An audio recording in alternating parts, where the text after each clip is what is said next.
I'm Joshua Bardwell, and you're going to learn something today. And unfortunately, some of you are not going to like it.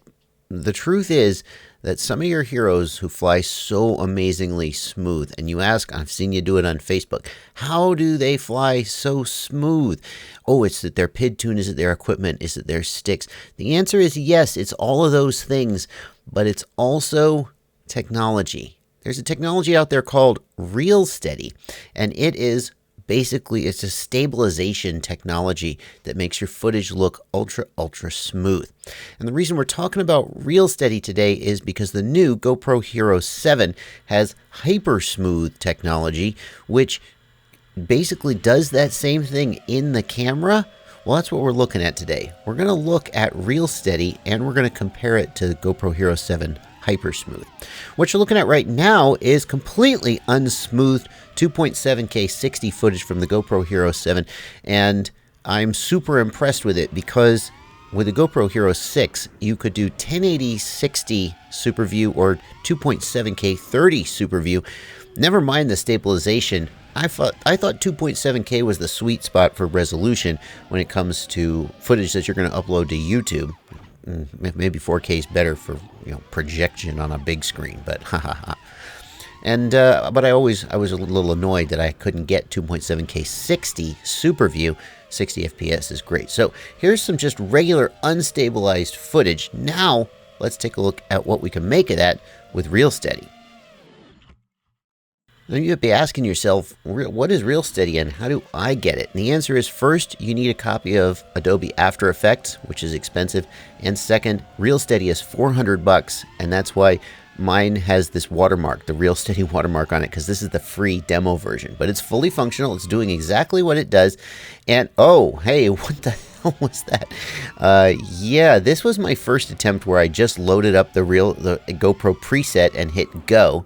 And as you can see, the results are not good. But when you know what you're doing, oh, see, that's screwed up again. When you know what you're doing, Reelsteady can be really subtle and hard to detect. And I want to point this out because I'm not going to name names and start beefs, but there's guys out there that are using this to get ultra super smooth footage, and they're not telling you that they're doing. In fact, if you ask about it, they'll just make up some BS.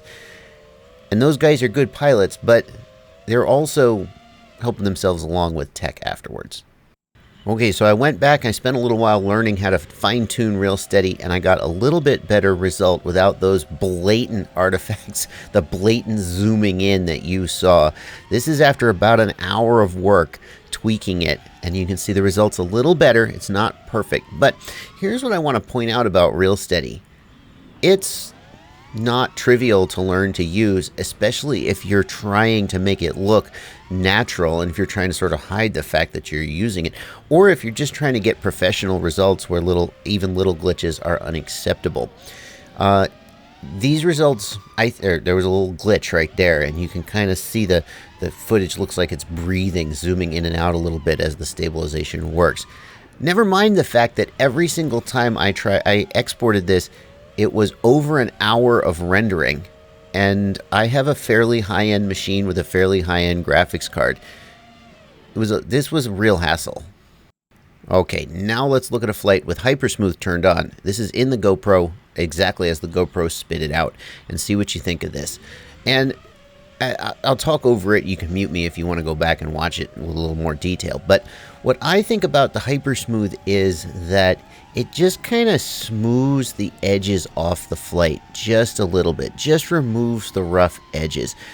It actually looks really natural, and especially if you don't have the props in view to show you when the frame is zooming in and out slightly, it's kind of hard to detect. If you're really looking for it, you can see. You go, oh, this kind of looks smooth to me. But I can definitely see why people would look at footage, and when Reelsteady is tuned just right, Reelsteady can look this good. It can look great. But Reelsteady takes so much freaking work and practice, never mind the fact that you need a fairly high-end computer and a lot of money. The fact that the GoPro spits something out like this is really freaking impressive, and even if I could use Reelsteady, I might find it more convenient just to use HyperSmooth and let the camera do it for me.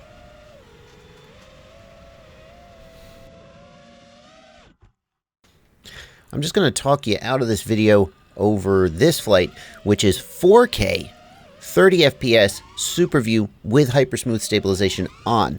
So if you want to watch it in 4K, go down in the lower right to the gear and click the high resolution option. Here's what I think. Here's what I think about this. A whole lot of people are going to use this camera to get smoother footage. And now that people are aware that this is a thing, I'm not too concerned about it. I mean, color grading, there are all kinds of tools you can use to get better footage, and it depends on what your goal is, whether your goal is to show off your skills as a pilot, a builder, and a tuner, or whether your goal is to get a certain end result on screen. Especially if what you're trying to do is produce something cinematic, I don't care how you get it. But what does bug me is when people are dishonest about what they're doing. When you ask somebody, wow, how did you get such a smooth footage? And they go, well, you know, just new props, good motors, I guess. I'm worried it sounds like I'm pointing fingers at people, and I'm really not. I'm just saying, be honest. Honesty is what matters. I don't object to people using this technology. I just don't want people, especially new people in the hobby, getting misled about what their footage should look like and why their footage doesn't look this smooth. There you go.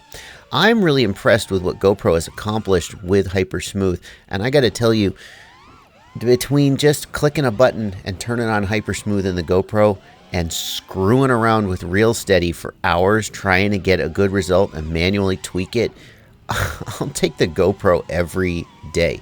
The difference, though, is that the GoPro is going to cost you $400, and then it's going to cost you $400 again when you smash it, unless you do have insurance. Reelsteady, at least you pay once, and you can take any footage from anywhere and apply it. The difference, I think, is that with Reelsteady, the workflow is just so much slower. I mean, you need a fairly high-end PC to even do like the previews at a decent pace, and then there's so much work of tweaking and getting it with no artifacts that are distracting, and maybe even trying to hide the fact that you're using Reelsteady, and then you have to sit there for hours to render the footage. With the GoPro, it just spits it out and it's ready to go, and that certainly is appealing. That's gonna do it, though.